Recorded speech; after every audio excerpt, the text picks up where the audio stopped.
Buenas noches a todos, buenas noches a todos los amigos de Latinoamérica que nos están escuchando.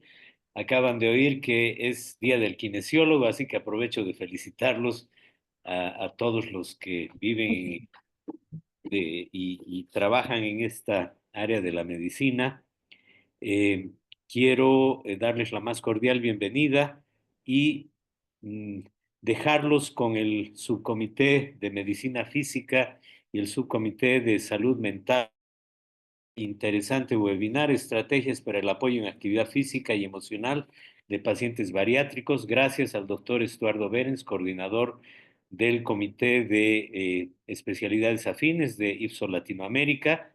Por supuesto, a Jorge, coordinador del Subcomité de Medicina Física, a Enzo, coordinador del Subcomité de Medicina de Salud Mental, y a Sol, que nos va a dar una tremenda conferencia esta noche. Los dejo a cargo de Jorge, que va a ser el que modere y dirija este webinar. Éxito. Bueno, voy a moderar yo, pero muchas gracias primero, doctor Aparicio, doctor Vélez, por acompañarnos. Para nosotros es súper importante el apoyo de Ipsolac, ¿ya? Creemos que desde el presidente de Ipsolac esté en esta webinar y que la idea es que cruce todos los profesionales y al doctor Vélez, que siempre ha estado partícipe de todas nuestras ciencias afines, que me encanta ese término, ¿ya? Porque tiene que ver con eso. Así que primero darle las gracias a ustedes. Segundo, como usted mencionó, doctor Aparicio, hoy día es el día del kinesiólogo y kinesióloga en Chile, y también del día del nutricionista también en Chile. Así que un saludo muy afectuoso, primero a Jorge, que está acá, que es nuestro kinesiólogo, y a las nutricionistas también, que son parte también de nuestro país, ¿ya? Voy a partir por presentar a nuestros expositores. eh, Principalmente a las damas primero, por supuesto, siempre. Nos acompaña Sol de Misa, que es psicóloga clínica de la Universidad de Lima, que es psicoterapeuta sistémica por el Instituto Familiar Sistémico de Lima, que es terapeuta racional, emotiva, que es máster en trastornos de la conducta alimentaria y obesidad, que trabaja con pacientes que buscan mejorar su relación con la comida, que es diplomada en el manejo de sobrepeso y obesidad por la Universidad Autónoma de Chile, y que tienes estudios en coaching ontológico y facilitadora de disciplinas y crianza positiva, y mucho más, por supuesto, estaríamos todos de acuerdo. ¿Ya? Sol, bienvenida, muchas gracias también, porque yo soy parte del subcomité, soy el coordinador del subcomité de salud mental, así que es un honor tenerte acá. ¿Ya? Y también quiero Gracias. presentar a Jorge Vázquez, ¿ya? Que es kinesiólogo, es profesor de educación física, es magíster en gestión de la actividad física y entrenamiento, que es MBA en gestión en salud, que es director del Centro de Entrenamiento y Rehabilitación COVEC de la ciudad de Concepción, que es docente morfología de UNAP, que es past president, le faltó colocarlo ahí, de SAEFCO, ¿ya? Los kinesiólogos de la Sociedad Chilena de Cirugía Bariátrica y Metabólica, y que actualmente, como lo comentó el doctor Aparicio, es el coordinador de IPSOLAC, Subcomité de Medicina Física. Así que, compañeros, por favor, adelante. ¿Eh?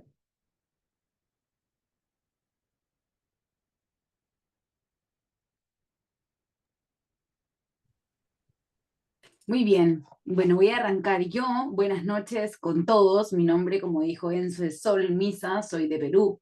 Veo toda la parte psicológica y para mí es un honor poder estar aquí acompañándolos junto con todas las personas que hoy puedan estar compartiendo. Y hoy nos toca junto con Jorge presentar las estrategias para la adherencia tanto en la actividad física como en el soporte emocional de pacientes bariátricos. Si bien es cierto, una de las grandes desafíos que tenemos en la parte de la cirugía muchas veces es la parte tanto emocional como física, ¿no? El paciente, lo único, o mejor dicho, lo primero con el que llega como idea es quiero bajar de peso, y cuando uno le dice que hay muchas más cosas atrás de esto, hay como muchas resistencias. Y creo que lo más importante es conocer, ¿no? No digo que sea lo único, pero para nosotros sí es muy importante la parte tanto emocional como de actividad física, porque es la que más tiempo ¿no? Estamos trabajando con el paciente y quizás la más difícil de adherir. Entonces, arrancando ya con la presentación, creo que la primera pregunta que nosotros pensábamos, y obviamente, es que pensamos que la cirugía como único recurso para el sobrepeso es suficiente y nosotros como respuesta tenemos no. ¿Y no por qué? Porque ya nos hemos dado cuenta a lo largo del tiempo que uno de los grandes desafíos que podemos pasar es la reganancia de peso, por lo cual si la cirugía fuera la única herramienta para bajar de peso, no existiría la reganancia o no hubiera el paciente haber pasado por tantos métodos para poder bajar de peso. Entonces, es decir, si bien es la cirugía, la herramienta hoy que se sabe que mayor eficacia puede generar a lo largo del tiempo, el desafío hoy es que el paciente pueda mantener un peso saludable, un peso donde no tenga complicaciones físicas, emocionales, ¿no? O médicas, pero en realidad un peso que sea afín a él, por lo cual la cirugía no es suficiente como una herramienta por sí sola. Es la más prolongada, es la herramienta eficaz, pero no es suficiente. La siguiente, por favor. Entonces, ¿desde dónde abordaríamos la herencia, no? Y creo que esta es una pregunta que nos hacemos en todas las áreas. En realidad, en Perú, que yo siempre cuento, creo que trabajamos un poco a la inversa del sistema, en realidad de Chile o de Argentina, donde hay un seguro que se puede regir, un seguro social, acá no hay. Entonces, la herencia en realidad se hace un poco más compleja porque el paciente es un paciente privado que decide por su propio tratamiento. Y si bien nosotros le podemos poner condiciones, ¿no? Y en los equipos que están más constituidos, trabajamos la evaluación previa y, la evaluación, y las sesiones posteriores, muchas veces ser un paciente particular donde no tiene la obligación, entre comillas, o no tiene estas condiciones que pueda tener el Estado para financiarlo, ¿no? Empieza como a perderse. Entonces, el pensar que en un paciente dure 6 meses a un año es así como una ilusión, ¿no? Entonces hemos pensado las herramientas a una adherencia entre 3 y 6 meses para que el paciente pueda estar más tiempo posible, trabajando al principio una vez por semana con pacientes que requieran una preparación previa y después quincenal o mensual, dependiendo de cuál sea el diagnóstico del paciente o si es que hay alguna contraindicación también previa. La siguiente, por favor.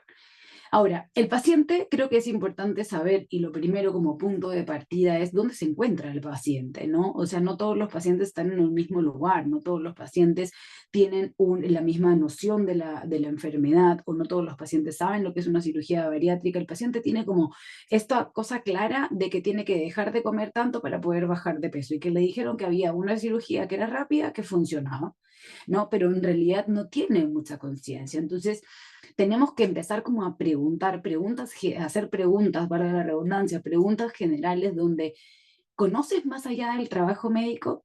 ¿Sabes que se complementa con la cirugía? ¿Conoces que es un tratamiento interdisciplinario? ¿No?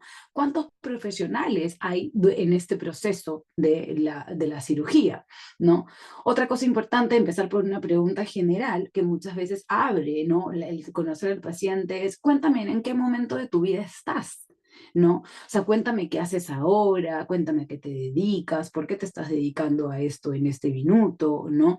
O sea, como para conocer un poquito qué es lo que está pasando ahora, ¿no? Porque muchas veces el paciente lo que busca es ir a hablar de la cirugía y quizás está pasando por un momento de vida muy complicado, ¿no? Y tienen esta idea de que mejor no le digo al profesional en qué momento estoy o qué me está pasando, porque quizás me van a decir que no. En cambio, si yo empiezo mi rapport, mi inicial, con una pregunta abierta, estoy mostrando que a mí me interesa más la persona que el candidato a la cirugía. Y eso es un punto importante porque nosotros tenemos que diferenciar que nuestro paciente no es un número más. Nuestro paciente es aquella persona que a mí me interesa lo que está pasando y que después veremos si es que se hace una cirugía. ¿Sí? Y en ese momento también yo voy a descubrir en qué necesitamos acompañar al paciente. Es decir, quizás yo puedo acompañar al paciente como primera instancia que viene como motivo de consulta a la cirugía, pero también podemos ver que este paciente está pasando por un duelo, o quizás una separación, o quizás está teniendo una enfermedad importante y necesita operarse por eso. Entonces, ya desde ahí, así como el paciente va a empezar a ver que hay una escucha activa respecto al momento de vida en el que está, y vamos a hablar de muchas más cosas aparte de la cirugía y la comida, también nosotros vamos a saber en qué necesitamos acompañar y si es que ese acompañamiento va a tener que ser previo o posterior a la cirugía, dependiendo de la gravedad de los síntomas que vaya presentando también. La siguiente, por favor. Ahora, nosotros, y esto creo que fue uno de los temas más conversados ahora en Mendoza, ¿no? Respecto a la intervención interdisciplinaria que podía existir, y de hecho la licenciada Lasagne y la licenciada Palma en el libro que presentaron ponían como punto de partida el conocer dónde estaba el paciente en general, ¿no? Pero respecto a su alimentación, lo primero que nosotros tenemos que preguntarnos es en qué estadio del cambio se encuentra el paciente. ¿Sí? ¿Dónde crees que estás con tu alimentación? ¿Cómo crees que es tu alimentación? ¿Qué cosa crees que te llevó hasta acá? ¿Cuántos intentos has tenido respecto a la alimentación? Porque tengo que ver si es que el paciente se encuentra en una etapa precontemplativa, es decir, que no conoce mucho lo que le está pasando o que duda mucho, o si el paciente se encuentra en una recaída. No es lo mismo un paciente que viene por primera vez buscando ayuda respecto a una cirugía a una persona que ya lleva la segunda cirugía con una reganancia, ¿sí? Porque van a haber personas en las que quizás vengan por segunda o por tercera vez buscando la ayuda quirúrgica. Entonces tengo que saber que definitivamente si hay una persona en recaída, la sintomatología emocional va a ser completamente distinta a una persona que viene en una etapa contemplativa o en una etapa a tomar una decisión. Siempre vamos a saber en qué etapa está la persona. La siguiente está bien. O sea, siempre vamos a ver en qué etapa está la persona, no necesariamente, porque en realidad las etapas que va a experimentar el paciente y nosotros como terapeutas tenemos los retos, es dependiendo de los momentos de vida.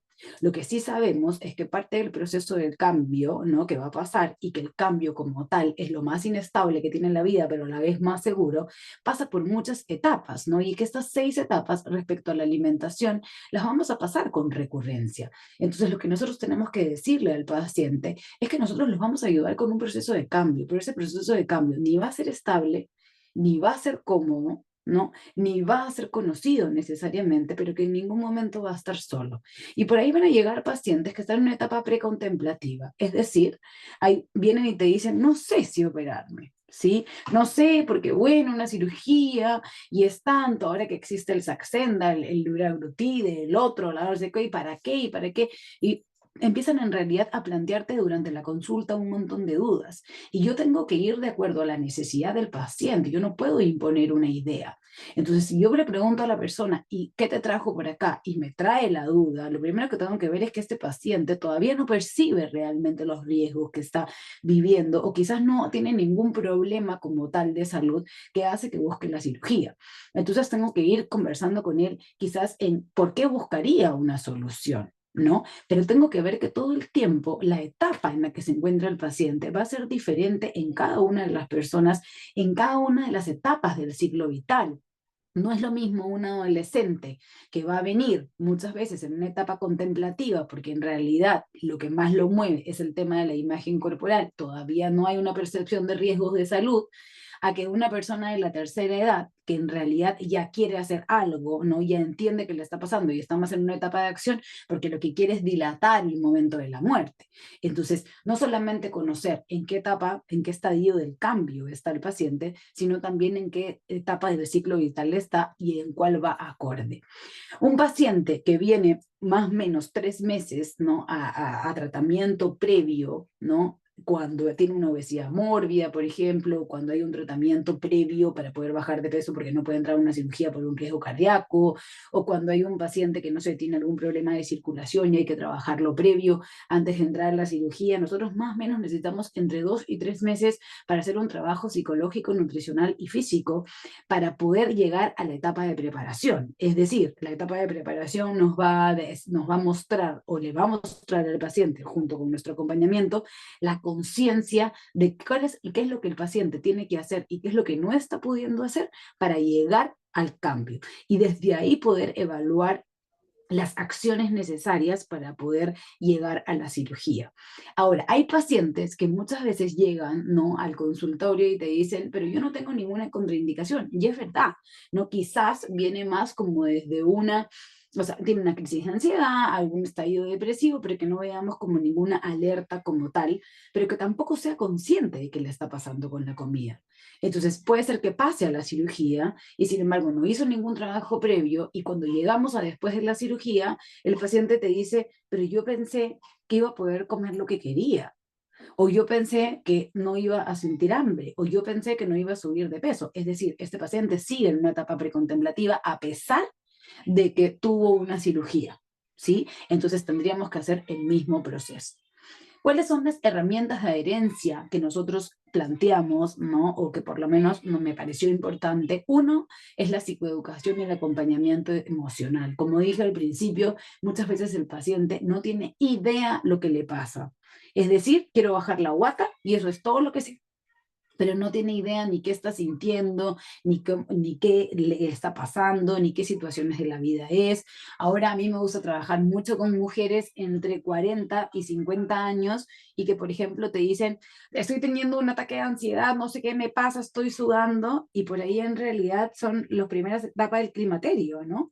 Entonces, y de ahí, y el paciente no está pudiendo percibir ninguna sintomatología física, ninguna sintomatología emocional, por lo cual empezamos el proceso, uno, desde el autoconocimiento, ¿no? O sea, a ver, ¿quién soy yo? ¿Qué necesito? ¿Qué me gusta? ¿Cuáles son mis hábitos?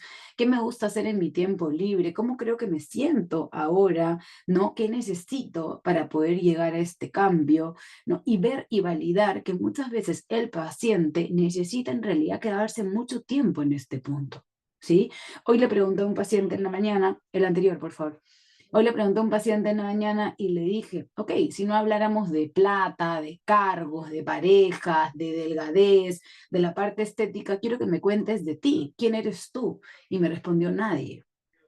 ¿No? Ese paciente que me dice nadie, definitivamente lo que está viendo todo el tiempo es que ha vivido desde una parte más externa, desde una motivación más extrínseca que intrínseca, y evidentemente la reganancia de su peso viene mucho porque no ha podido reconocer ninguno de sus procesos, ¿no? Y lo único que está buscando todo el tiempo es la delgadez para que alguien lo pueda ver.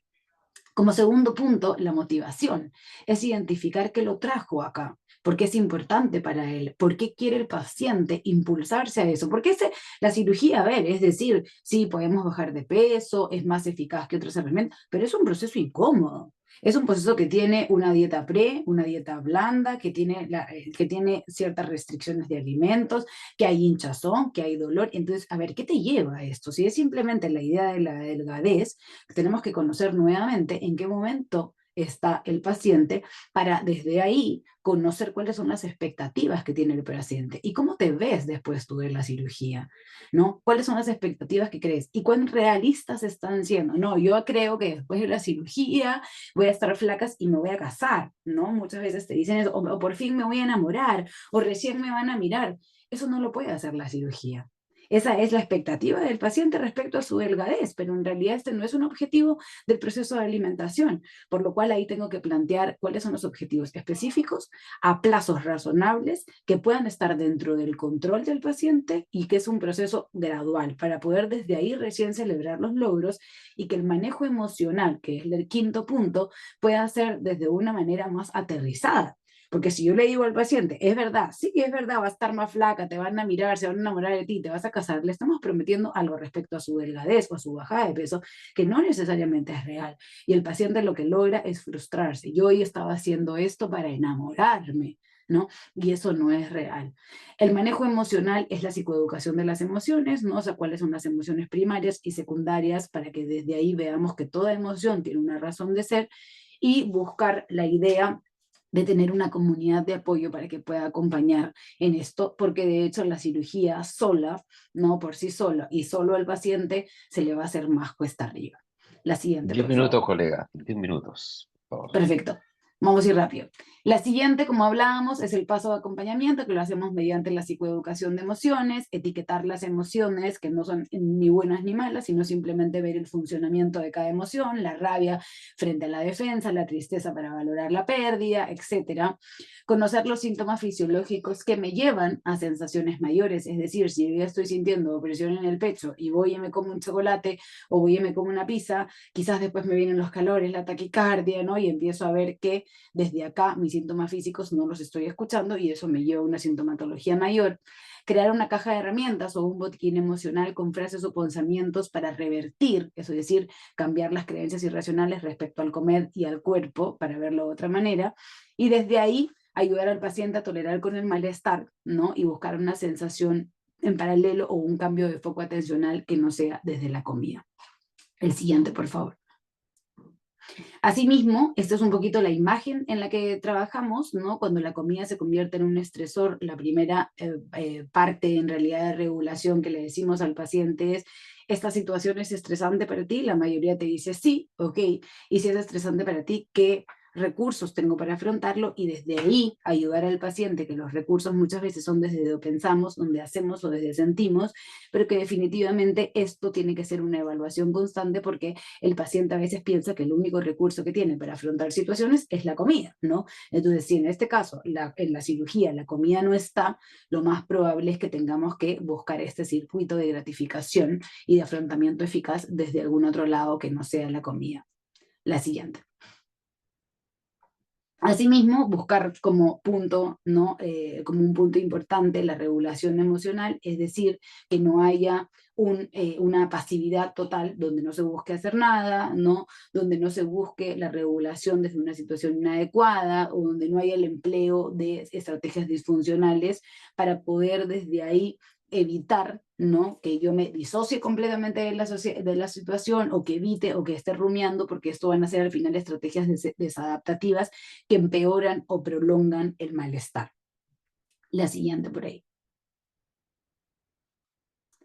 Y asimismo, para la regulación emocional, a mí siempre me gusta esta parte, ¿no?, de que es como el gusanito que se trabaja mucho con DBT, ¿no?, y con ACT, que es la parte de identificar lo que me pasa, nombrar la situación, localizar en qué parte del cuerpo está, aceptar lo que estoy viviendo, entender o comprender por qué estoy viniendo, distinguir si es que esto es interno, externo, si es racional, si es emocional, si es desde alguna situación, ¿no?, que me está pasando, o si es que algo que creo que va a pasar, o sea, si es un hecho o una posibilidad. Y por último, buscar un nuevo objetivo o un nuevo objeto de placer para poder volver a sentirme que estoy en eje.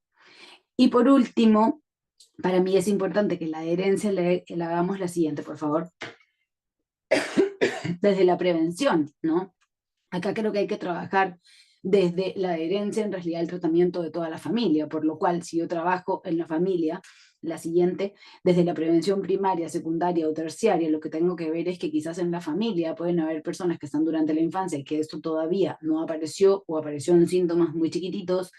En la prevención secundaria también puede ser, por ejemplo, adolescentes o personas que recién estén teniendo sobrepeso o obesidad, o la terciaria, que es ya mi paciente que está teniendo una problemática, pero en realidad yo puedo involucrar a la familia o a la comunidad del paciente, o quizás a los educadores o a todo el equipo, para mostrar que pueden existir 3 tipos de prevención y que no solamente el proceso lo está haciendo él, ¿no? En la charla del licenciado Arias, ¿no?, en Mendoza, una de las cosas más importantes que vimos es que el tipo de familia que podía ayudar era cuando todos estaban trabajando bajo un mismo objetivo, y es decir, no todos quizás tengan la problemática, pero si todos trabajan en base a lo que necesita uno de los miembros de la familia, independientemente en qué estadio de la prevención estén, el paciente va a sentir un acompañamiento distinto. La siguiente, por favor. Y como último punto, creo que para mí lo más importante, siempre esto es medio sui generis y un poco subjetivo, pero creo que en realidad para los psicólogos lo que más genera adherencia, y es algo que le digo siempre a los pacientes, es: tenemos que ver cómo nos sentimos uno con el otro, porque al final la relación terapéutica va a tener muchísimo peso, por lo cual sí pido, ¿no?, que para comenzar el proceso haya paciencia, haya empatía, haya una escucha activa, haya motivación de parte de nosotros, y haya un amor propio hacia nuestra profesión y respeto a nosotros, y a un amor y respeto al paciente por el proceso que está pasando, y que disminuyamos el volumen o bajamos el volumen de las opiniones, ¿no? Al paciente no le interesa lo que opinamos, no quiere consejos, el paciente quiere que le enseñes qué tiene que hacer. También bajarle el volumen a los ideales o a las perfecciones respecto a la cirugía, o a los pesos, ¿no?, o a las calorías, que eso no va. Los prejuicios, los juicios, ¿no?, las críticas que muchas veces podemos hacer, ¿no?, las dietas o los planes perfectos respecto a la alimentación.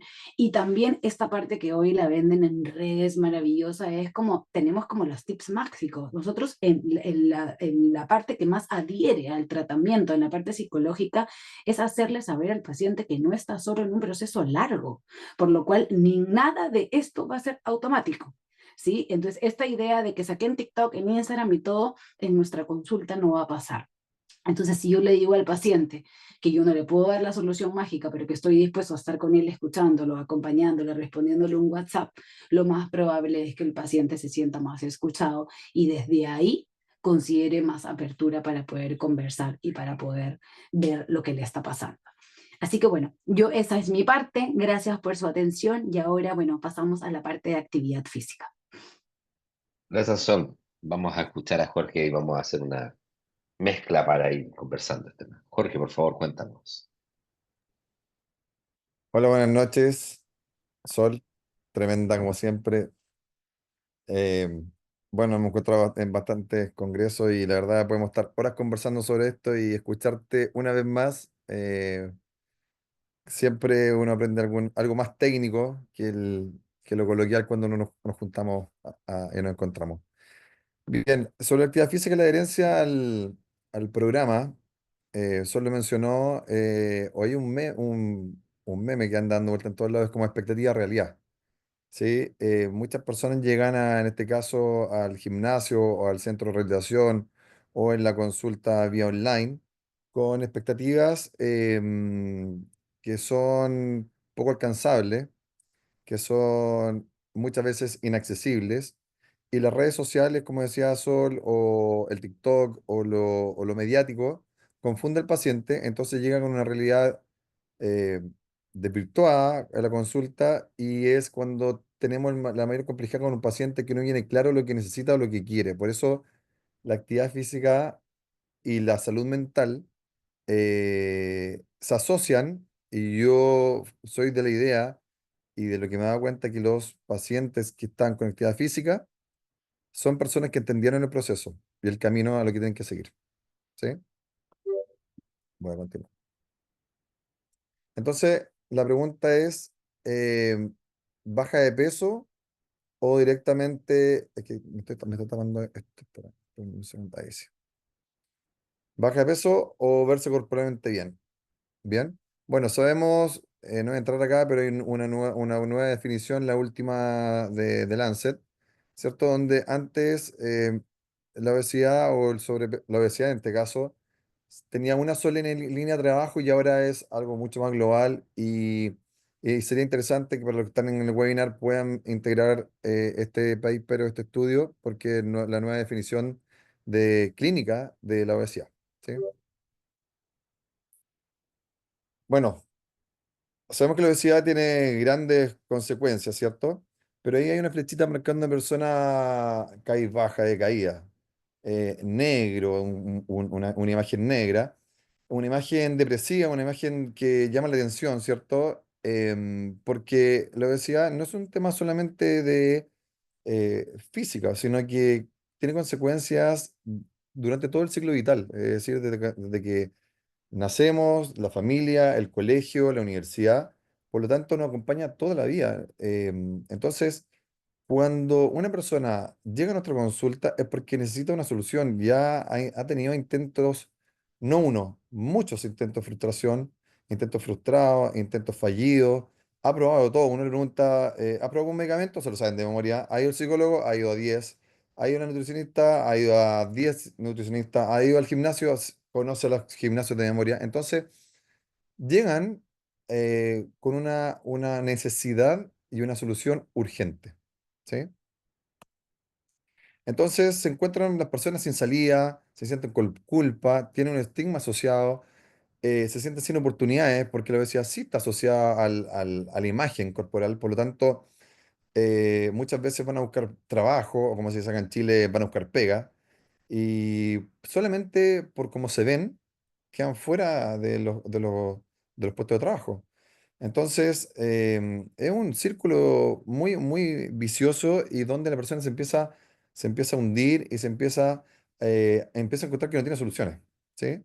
Y yo creo que hay una palabra acá que me llama mucho la atención, que es el silencio, ¿sí? Más que la tristeza, porque uno puede observar a alguien triste cuando viene por un tema de tono muscular, forma, caminata, expresión, pero el silencio es algo intrínseco que realmente uno solamente lo puede pesquisar cuando uno tiene una sesión o cuando uno toca la puerta de un psicólogo y tiene el profesional la herramienta de decir cómo seguir el camino o cómo salir de ese hoyo.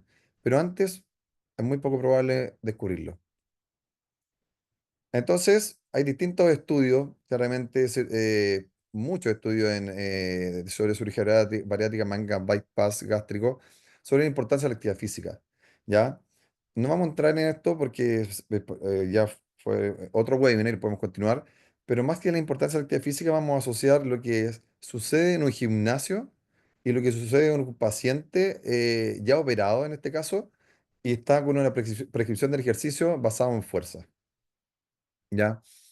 Bueno, beneficios fisiológicos asociados a la actividad física no es solamente para un paciente bariátrico, sino que para todas las personas el moverse y el estar activo es positivo, ¿ya? Entonces, más que algo visual de lo que uno observa, ¿cierto?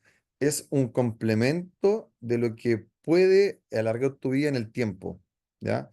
De hecho, la fuerza está asociada a la morbimortalidad de las personas. Entonces, es súper simple, en palabras súper simples. Menos fuerza tengas o menos fitness, tengas un fitness cardiometabólico disminuido, tienes más riesgo de mortalidad en el tiempo. Es decir, te pueden morir más temprano. ¿Sí? En unas simples palabras. Beneficio de la actividad física, continuamos, previene, Sol dijo algo súper importante, la enfermedad es una enfermedad crónica, por lo tanto, un paciente operado debe continuar con psicólogo, debe continuar con actividad física, debe continuar con su tratamiento médico, debe continuar con su nutrición, ¿ya? Porque es crónico, la enfermedad no se va a curar, ¿sí? Se mantiene en el tiempo, por lo tanto, si no lo tratamos yo siempre nombro que es una mesa. Son cuatro bases importantes. Si la pata de la mesa está coja o está con problema, esa mesa va a tambalear y en un momento se puede caer y volver al inicio. Entonces, la actividad física, aquí hay un video que me gustó bastante, que contribuye a la sensación de bienestar. Pero en esta persona que ustedes pueden estar viendo atrás, de frustración, si ustedes pueden, no hay mucho tiempo, pero si podemos conversar sobre lo que está pasando en esta imagen, es una persona que está con frustración en un lugar que no se siente cómodo, que no se siente a gusto, que se siente observada, que la ropa no le acompaña, que no le gusta transpirar, que no le gusta que la miren, ¿cierto? Que no le gusta que la cuestionen. Por lo tanto, es como un contraproducente, porque en el lugar donde yo trabajo, que lo voy a contar, esto yo lo viví y todos los kinesiólogos que trabajan con nosotros, sucede lo mismo. Un paciente llega con toda la energía y piensan que van a entrar en un mismo lugar donde siempre fueron estigmatizados, ¿sí? Sabemos que después de la cirugía vienen todo lo que es control médico, salud mental, la guía, la actividad física y los medicamentos. Entonces, viene una segunda etapa, ya el tema quirúrgico pasó, y viene un tema de costos, ¿ya? Entonces, el paciente, una vez operado, empieza, chuta, me salió de cirugía tanto, después viene la nutrición, ¿dónde voy a sacar el plata? No tengo tiempo, trabajo de sol a sol, estoy de las 8 de la mañana a 8 de la noche, la verdad, estoy bajando de peso igual, entonces, no tengo necesidad de ir al gimnasio porque estoy bajando de peso igual, pero sí tengo necesidad de ir a la alimentación o ir a la pauta alimentaria, pero a la actividad física no, porque bajo igual. Entonces, que me digan que es importante o no, da igual. Lo que pasa es que después un paciente está asociado a sarcopenia, ya es tarde. Entonces, una de las cosas importantes es que un paciente bariátrico hay que evitar patologías como la sarcopenia relacionadas a la disfunción de la masa muscular, ¿sí? Entonces, nosotros vimos esta necesidad acá en mi ciudad donde tuvimos que, después de una infinidad de intentos fallidos, ya, ensayo y error, nos dimos cuenta que el paciente se sentía a gusto con un par, es decir, con una persona que al frente estuviera operada, es decir, una manga gástrica, un bypass, un balón gástrico, un paciente diabético, un hipertenso, ¿sí? No una persona que llegara al gimnasio fitness, a hacer entrenamiento, que también podría haberlo hecho, pero nosotros bloqueamos un poco porque nos dimos cuenta que esa persona que iba, como vieron en la primera imagen, con frustraciones, por la ropa, etcétera, se sentía mucho más cómodo porque el del frente también estaba operado. Y sentía mucho más cómodo con la ropa, porque el del frente tenía la misma ropa. Y transpirar, entonces el prejuicio o la estigmatización ya no existe. Distintas mediciones, obviamente, que se realizan en el gimnasio, y la sinergia entre ellos empieza a potenciarse. ¿Ya? ¿Cuál es el mensaje acá? Que las personas operadas bariátricas o con síndrome metabólico se sienten a gusto y se sienten con unas energías y empiezan a ir al gimnasio más frecuentemente, ¿ya? Nos dimos cuenta que 2 de 3 personas continúan el primer programa realizado, eso es un éxito. Además, continúan con todos los programas del equipo, con todos los programas de nutrición y alimentaria, porque el equipo se potencia. Es decir, ya al gimnasio le digo, ¿qué comió? ¿En qué fase va? ¿Cómo se siente? ¿Cómo va con su salud mental? Etcétera. Entonces, saben que hay un seguimiento en todos los puntos de acción del equipo interdisciplinario. Las distintas caminatas, charlas, etcétera, que realizamos es súper bueno. Donde estén ustedes, no necesariamente puede ser el profesor o el kinesiólogo relacionado a actividad física. Puede ser un nutricionista, puede ser una psicóloga que tenga la iniciativa de tomar a los pacientes y salir. Da lo mismo. Lo que importa es que los pacientes se sientan cómodos y sepan que el movimiento es importante en el largo de la vida. El trabajo guiado es fundamental para tener resultados. Estos hay 2 estudios importantes donde mencionan que el trabajo guiado sí tiene resultados a largo plazo y sí tiene una adherencia mucho más potente que la persona está entrenando de forma individualizada. Las distintas evaluaciones, los pacientes todos pasan por evaluaciones de InBody, calorimetría, antes de la cirugía, post cirugía y cuando están con su entrenamiento al mes de actividad física basada en fuerza. Estamos también evaluando con ergospirometría para ver VO2 max, pero son distintas evaluaciones que estamos tomando. Esta imagen es como el resumen de lo que nosotros utilizamos para tener una herencia del paciente, porque no es lo mismo que el paciente llegue y me diga, Jorge, sé que este mes bajé 5 kilos. Chuta, yo no, poker face. Bueno, mi cara es poker face. Me dicen, pero Jorge, estoy contento. No, no estoy contento. Necesito ver en qué bajaste, porque no es que bajes en agua, en tejido adiposo, o que me bajaste 4 kilos en masa muscular porque te estaba alimentando mal. Entonces el InBody es algo que el paciente necesita observar su proceso, su trabajo. Entonces la evaluación, nosotros evaluamos al paciente una vez al mes por programa, idealmente a la misma fecha que tiene de mes a mes. Entonces el paciente va observando, sabe cuándo no fue al gimnasio, sabe cuándo se desordenó la alimentación y sabe cuándo dejó los tratamientos indicados por el equipo interdisciplinario. Entonces es importante tener algo donde la persona sienta que está en avance y evolución. Un trabajo bien rápido. Nosotros hicimos un estudio de adherencia con pacientes, con 37 pacientes, donde se ofreció un trabajo prequirúrgico, evaluación preoperatoria al mes y postoperatorio. Simple y rápido. ¿Qué descubrimos acá? Que la mantención en el peso se mantuvo, fueron 2 grupos, un grupo control, ¿cierto? Con actividad física y otro no. Y se evaluaron al mismo tiempo y se realizaron el mismo entrenamiento basado en fuerza. ¿Qué pasó con los pacientes que estaban entrenando y con una guía alimentaria basada en proteína? Obviamente mantuvieron masa muscular, perdiendo el porcentaje de grasa, disminuyeron peso. Y los pacientes que no entrenaron tuvieron todo lo contrario, perdieron masa muscular, perdieron poco porcentaje de grasa, ¿ya? Y disminuyeron poco el peso. Fueron para pacientes con manga y bypass gástrico. Ahí están los resultados. Yo les puedo compartir la presentación después para el que guste, no hay ningún problema, ¿ya? Y también las variables relacionadas a edad y la masa musculoesquelética y masa magra que realizamos. ¿Qué hicimos con este estudio? Nosotros se lo presentamos a los pacientes y se dieron cuenta que realmente la actividad física asociada a un plan o un programa de entrenamiento basado en proteína y salud mental tiene resultados, porque todos ellos cumplieron todas las necesidades del equipo. ¿Ya? Últimas 2 slides y termino.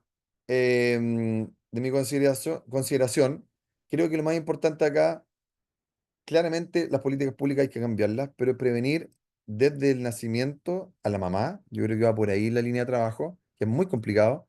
Creo que podemos optar el día de mañana a tener menos índice de obesidad, que lamentablemente en Chile somos los primeros a nivel Latinoamérica, por no decir segundo, primero, segundo, ¿cierto?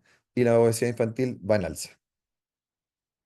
Cosa importante, que me quedo con la última frase en naranjo que está acá abajo porque queremos hacer un poquito de preguntas, que creo que faltan estudios especializados en disciplinas complementarias. Por ejemplo, salud mental y actividad física, nutrición, tratamiento médico, sino que ya empezar a complementarnos para entender que el paciente no es una persona individualizada, sino que la persona que nos va a visitar es un complemento que nosotros debemos entregarle a la herramienta para que no se sientan solos en este camino que es tan difícil, que es la obesidad y el tratamiento y sobrepeso, post cirugía.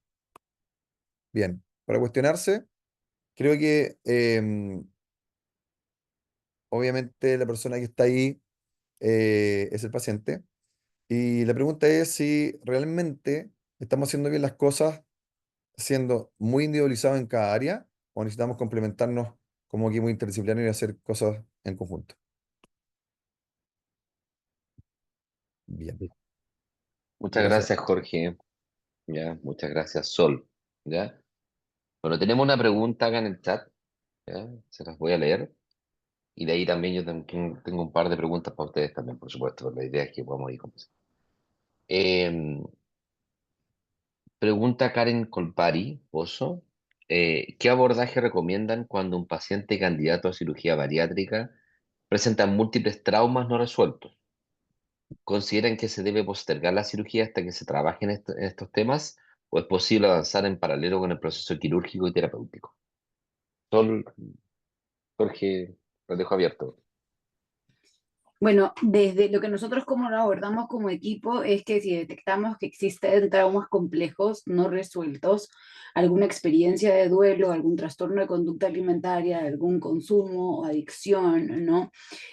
O alguna contraindicación neurocognitiva, ¿no? Dependiendo de la funcionalidad del paciente, eh, lo que tenemos que conversar con el equipo es si médicamente eso requiere urgencia, ¿no? Muchas veces con los episodios de cirrosis o muchas veces con los cáncer, con los infartos, el médico te dice tengo que operar, o sea, no puedo seguir. Entonces, lo que hacemos con el paciente es negociar, si es que no tenemos un tratamiento previo, ¿no? Poder hacer en realidad un trabajo posterior continuo desde el momento en el que se interna el paciente hasta el momento en el que se estabilice.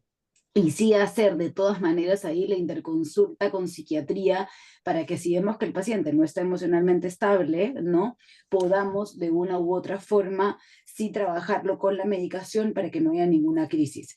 Si es que nosotros accedemos a poder tener un tratamiento previo porque hay un trauma complejo, por lo menos nosotros trabajamos de la mano con técnicas como de MDR, ¿no? O técnicas más desde el DBT para poder trabajar también en conjunto con otros terapeutas y que desde ahí hacer un trabajo previo dependiendo de la complejidad del trauma, dependiendo de la secuela que exista, por ejemplo, en el estrés postraumático y la imposibilidad que pueda tener el paciente, o si hay fobias, por ejemplo, también, entre 3 semanas a 6 meses.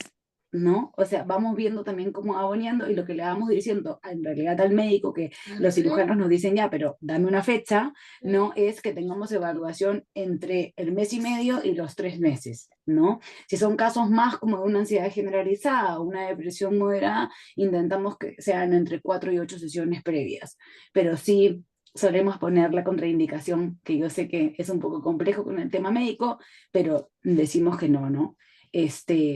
Porque en realidad lo que va a generar, lo que tenemos que ver es que si médicamente hay más riesgo, bueno, lo vamos a tener que complementar con la parte de psiquiatría. Y si en caso médico en realidad es más postergado, ¿no? Podemos trabajar con el psiquiatra y con el psicólogo para poder tener trabajo previo. Ignacio. Jorge, no sé si quieres opinar tú de eso Sí. o O sea, creo que la pregunta quieres. también va por un lado más de salud mental, psicología, ¿cierto? Pero es una decisión totalmente que ahí los psicólogos... lo que pasa es que cuando uno le da el paso a un paciente y no hay cosas que están resueltas, ese paciente post cirugía puede tener complicaciones graves. Entonces, por dar el pase, bueno, acá en Chile en un momento estaba un poco disuelto el tema y se fue ordenando, pero tuvo complicaciones graves en pacientes post cirugía. Entonces, la responsabilidad de un pase para la cirugía, yo creo que es clave. Hay una pregunta ahí. Quería hacer un comentario, independientemente que estoy de moderador, pero igual soy salud mental, concuerdo con Sol, con el tema del tratamiento. Yo creo que es importante indicar el tipo de trauma. Ojo, lo conversamos en Mendoza también en el último Congreso Internacional. La mayoría de nuestros pacientes vienen con alguna situación traumática, ¿ya? Y no hablo solamente de la situación del estigma, sino que también nos podemos encontrar con pacientes que, por ejemplo, tengan algún abuso, ¿ya? Y que eso tiene que ver con el cuerpo, ¿ah? Yo no soy psicoanalista, soy sistémico, pero en el fondo la cirugía bariátrica altera el cuerpo, y hay una visión distinta con el cuerpo, y eso también puede generar, gatillar algunos temas que tienen que ver con la no elaboración del trauma, ¿ya? Entonces, es importante, yo creo que en el fondo, indagar siempre personas que tengan alguna situación traumática complicada y que puedan tomar un tiempo a lo mejor de trabajar, pero por supuesto siempre hay que entender que hay pacientes que no se pueden operar. Ahora, este es un proceso que se llama proceso bariátrico, ¿ya? Y en ese proceso bariátrico es el tema del acompañamiento. Jorge, Sí, hay una pregunta, Enzo, ¿la lees tú? sí, ¿qué Ya, estrategias podrían ser útiles para generar adherencia a la actividad física en este tipo de pacientes, sobre todo en la fase prequirúrgica? ya. Creo que la preguntó Alejandra, sí. Alejandra Carvajal, sí. ¿De dónde es Alejandra? Mm, ni idea. Podría ir. Ya. Mira, Bogotá, De Bogotá, Colombia, 2026 o no, creo que Ipsolac, ahí vamos a estar Alejandra. sí. Próximo año Ipselac 2026, en Eso, Cartagena. eso. Mira, Alejandra, mira, tu pregunta es una disyuntiva que tenemos, yo creo que vamos a tener siempre hasta cuando el sistema no esté cubriendo o no cubra valores asociados por operatorio.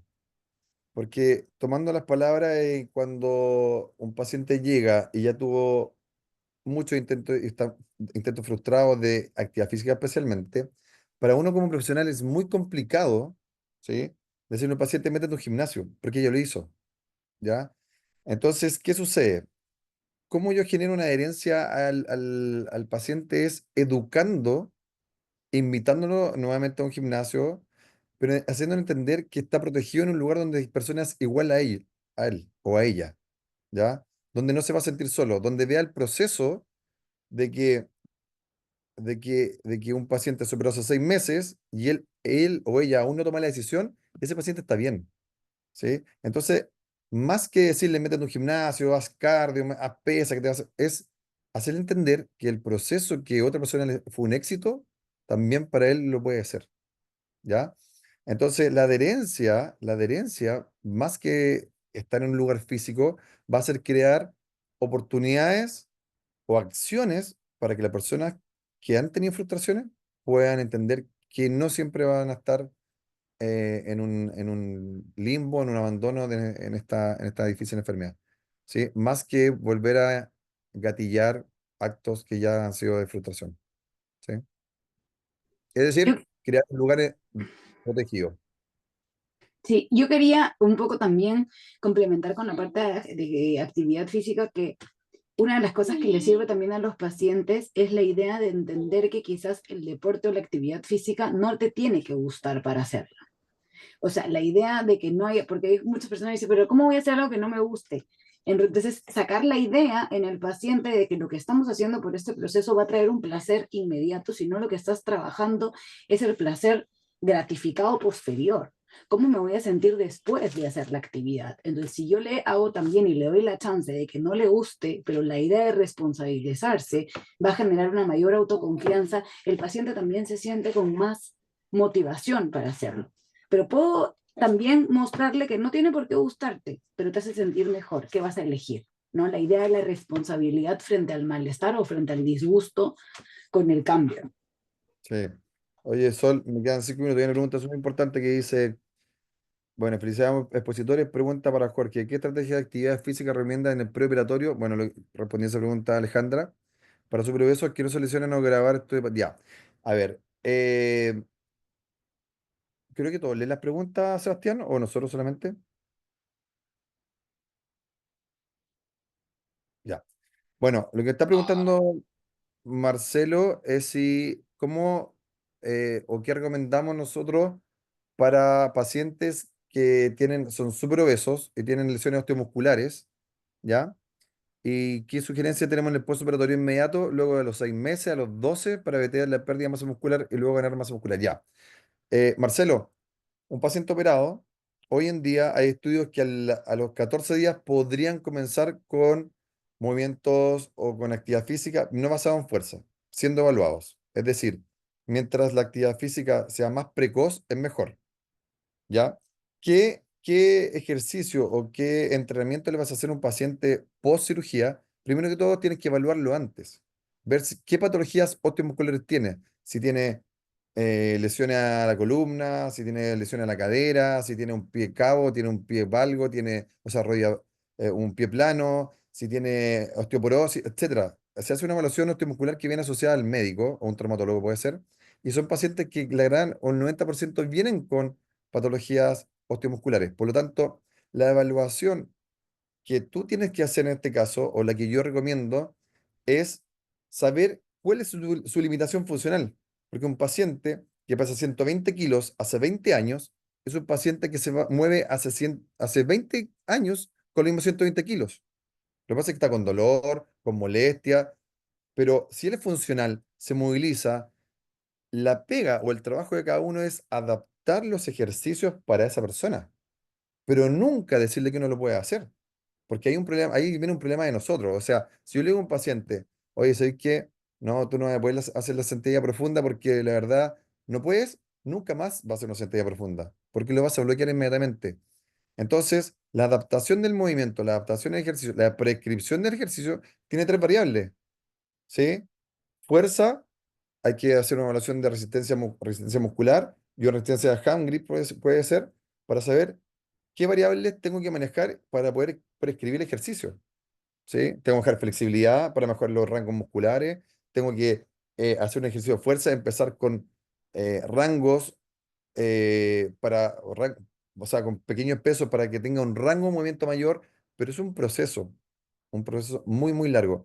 Y hay que empezar inmediatamente la evaluación precoz y la evaluación post cirugía para evitar sarcopenia, para evitar disminución de la masa muscular, tiene que ser al menos al mes. Nosotros acá en el centro médico, en el COVEC, al mes nosotros empezamos con todos los pacientes, con todos. Y al gimnasio, inmediatamente. Eso. Muy cortito, estamos un poco en el tiempo, pero yo creo que vamos a alcanzar. Quería hacer una pregunta a ambos, ¿ya? Porque en el fondo estamos hablando de la relación con los pacientes, siempre más importante, nuestro foco en los pacientes. Y este webinar trata del el apoyo de actividad física y el emocional de pacientes paliátricos. Ahora, yo le hago una pregunta a los dos. ¿Cómo se cuidan ustedes dos para dar apoyo a los pacientes bariátricos? ¿Cómo se cuidan qué? ¿Cómo se cuidan ustedes, ya, para dar apoyo a los pacientes bariátricos? ¿Cómo nos cuidamos en qué ¿Quién sentido? Ustedes. arranca? Dale tú, dale, dale. Sol, arranca. Bueno, yo, si por ahí hay alguna interrupción, pido disculpas porque tengo un niñito ya a punto de dormir Eh, aquí, no te preocupes. está aquí que se mete hace rato. Bueno, yo soy ex paciente bariátrica, entonces para mí es bien importante como seguir los lineamientos. Una de las cosas que siempre trabajo en consulta es que busco la coherencia de lo que trato de predicar, de lo que en realidad hago. No, para mí la actividad física no es negociable y lo que hago es una rutina intensa, corta, porque entre la maternidad, el trabajo y todo no puedo hacerlo, o sea que por ahí 40 minutos es importante, para mí unas 3 o 4 veces por semana. Soy como un pollito que duerme temprano, entre las 8, 8 y media, ¿no? Y tengo horas de ocio, que era como súper difícil hacerlo. Y también voy a terapia, ¿no? O sea, creo que la idea es poder también saber que esta idea de la mujer mamá perfecta, trabajadora, no existe. Eso me ayuda un montón. Muchas gracias. A Jorge, ver, la verdad, la mentira, Enzo, como la idea, la verdad, por supuesto. la verdad. Mira, em, en su momento, a mí me pasó algo súper extraño y lo quiero compartir. Yo hace 7 años atrás aproximadamente fui deportista profesional. Pensé que siempre me iba a dedicar al deporte, ¿ya? No, más tiempo, sí, 7 años aproximadamente. Jugué básquetbol muchos años por mi universidad, por algunos equipos acá en Chile. Y sucede que por esa línea de trabajo, yo cuando mi primer paciente que tuve, y nunca lo voy a olvidar, se llama Paulo Rojas, y doy el nombre, no voy a decir cuál es su nombre, Paulo Rojas, pero porque me acuerdo.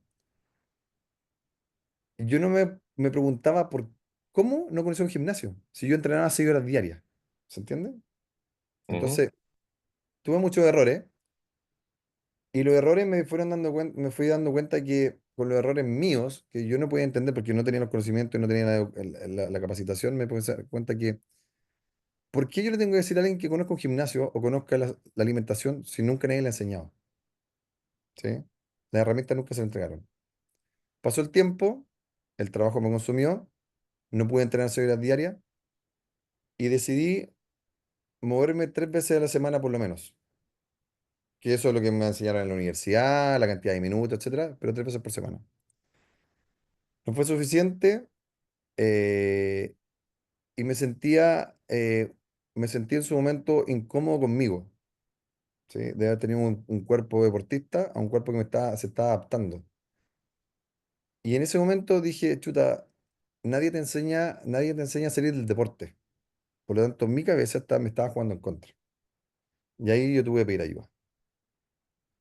Y me di cuenta que mi válvula de escape era el deporte y me empecé a tener vicios como cualquier persona que puede tener vicios y tenía que liberar de alguna forma. Y me dediqué a hacer otras cosas de mi gusto, porque ya no podía competir profesional porque peleaba con todos, porque era demasiado competitivo. Entonces me invitaron a jugar una pichanga de amigos amateur, no podía, pelear con todos. Entonces ahora empecé a hacer otras cosas que me gustaran. Me compré una moto, ando en moto, libero energía, buceo, levanto un par de pesos de repente, pero a lo que decía la Sol, creo que hay que encontrar a lo que te guste y te mantenga en movimiento. ¿Sí? 3, 4 veces por semana, no ser deportista de elite, alimentarse bien, y yo creo que es la opción que uno puede mantenerse el tiempo. Y hacerse exámenes de rigor una vez al año o cada 6 meses. No, gracias. Es un poco la pregunta que le hago a ustedes como panelistas, porque también tiene que ver con el cuidado de los equipos. ¿Ya? Es súper importante cuando hablamos de adherencia, actividad física y adherencia en el tema emocional, en salud mental, ¿ya? Es también el autocuidado de equipo. Yo creo que en el fondo tenemos que cuidarnos para cuidar a los demás. Yo siempre he dicho que los cuidadores tenemos que partir por nosotros. Así que les quiero dar las gracias a ambos de parte del comité o el subcomité de salud mental. Jorge es el presidente del subcomité de actividad física. Sol, un gusto, estás cordialmente invitada, por supuesto, al comité también de salud mental, vamos a formalizarlo más adelante. Así que dejo al doctor Vélez y al doctor Aparicio, así que muchas gracias por la oportunidad y por aprender de esta relación. Me gustó mucho lo que dijiste, Jorge. Las cosas, la idea siempre es hacerlas juntos, también hay que relacionarlo. Un día lo vamos a hacer con los cirujanos, un día lo vamos a hacer también con las Nutri y por supuesto con los médicos clínicos. Esa es la idea. Un gusto. Doctor Pues Vélez. muchas gracias a todos. Yo me quedo impresionado de todos estos aportes que Ciencias Afines han estado haciendo a IFSOLAC. He visto algunos presidentes conectados, cirujanos, y me agradó mucho ver eso. El tema o los temas fascinantes porque nosotros como cirujanos pensamos que operamos y se acabó, ¿no? ¿No es así? Hay que darle un seguimiento transdisciplinar a los pacientes. Sol, gracias por abrir tu corazón y contarnos tu experiencia. Yo creo que eso es algo que nos alimenta mucho a todos nosotros, porque qué entusiasmo. Y ser mamá y hacer tus ejercicios. Y algún día quiero que platiquemos también algún tema del sueño. Yo creo que hay que hablar del sueño, hay que hablar un poquito de apnea del sueño, no solo apnea del sueño, sino que todos los problemas del sueño que hay. Aquí en Guatemala nosotros hemos fundado la Academia del Sueño y les voy a contar que hay dentistas, hay oftalmólogos, hay cirujanos, hay neumólogos. Entonces, yo acabo de observar un excelente webinar, una concurrencia increíble, un montón de personas. Enzo, Jorge, muchas gracias, muy bien hecho. Sol, nos has ilustrado en tu conferencia de una manera muy interesante y bonita lo que está sucediendo, igual que tú, pues, Jorgito, pues ya hemos platicado contigo a fondo. El señor presidente está ahorita en una reunión también, por eso es que estamos haciendo la despedida de este webinar.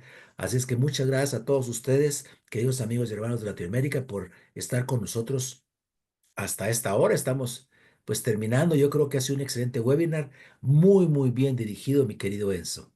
Te lo agradezco mucho. Así es que muy buenas noches, que Dios les bendiga y hasta la próxima. Gracias a Muchas Adiós. todos. gracias a todos. Chao, chao. Chao. Sebas, Gracias, hasta luego. Sebas, muchas gracias. Gracias por estar ahí siempre. Un fuerte Chao, chao. abrazo. Chao, chao. Un Hasta placer, luego. Estuardo. Un abrazo. Gracias. Adiós. Adiós.